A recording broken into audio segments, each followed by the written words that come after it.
La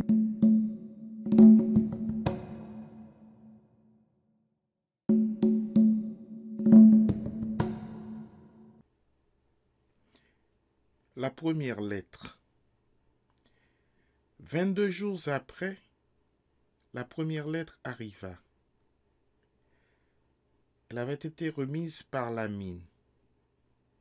Personne n'osa l'ouvrir avant 4 heures, en l'absence de Fouroulou qui était en classe.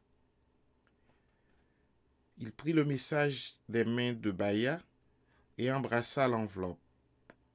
Tous l'entouraient. Son petit frère Dadar le tirait par sa gandora et lui disait « Vite, montre-moi mon père ».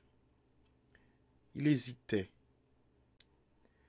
Il était au cours moyen, mais une lettre, c'est difficile. Il faut expliquer. Pour plus de sûreté, il décida d'appeler un ancien qui avait quitté l'école avec le certificat. Le savant ne se fit pas prier. Il vint, ouvrit la lettre d'une main sûre et se mit à traduire. Au fur et à mesure qu'il lisait et traduisait, Fouroulou se rendit compte qu'il pouvait en faire autant. Ses yeux brillaient de joie. Il n'y avait qu'une expression qui pouvait l'embarrasser. Il ne faut pas vous faire de mauvais sang. Le père est en bonne santé. Il espère que ses enfants se trouveront de même. Il travaille. Il ne tardera pas à envoyer un peu d'argent. Il demande à ses enfants d'être sages, d'obéir à leur mère. Il ne faut pas mener la chèvre dans le champ d'olivier où il y a de jeunes greffes. Il ne faut pas négliger de suspendre, au bon moment, des docas au figuier. La lettre est pleine de recommandations. Il donne ses ordres exactement comme s'il était là. Tel frêne sera effeuillé le premier.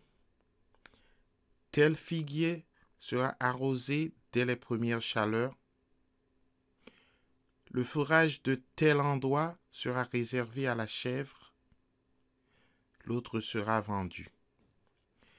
Suivent des questions de toutes sortes sur les provisions laissées à la maison, sur les voisins, sur l'oncle.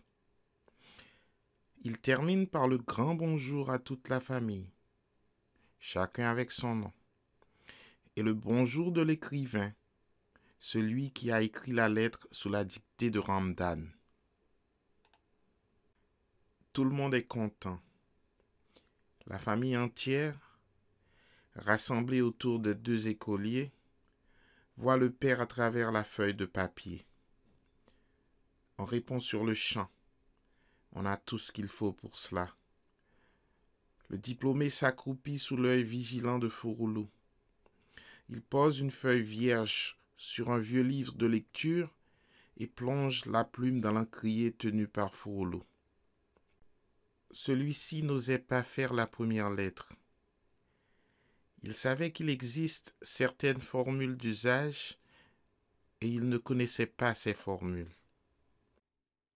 Il se promettait in petto de les apprendre et de ne plus avoir recours à qui que ce soit pour sa correspondance. Il apprit donc la façon de terminer la lettre avec les 1000 bonjours, ton fils dévoué et réponse urgente. Sa jalousie ne lui permit pas de remercier chaleureusement son camarade, auquel il signala même, avec franchise, 2 fautes d'orthographe.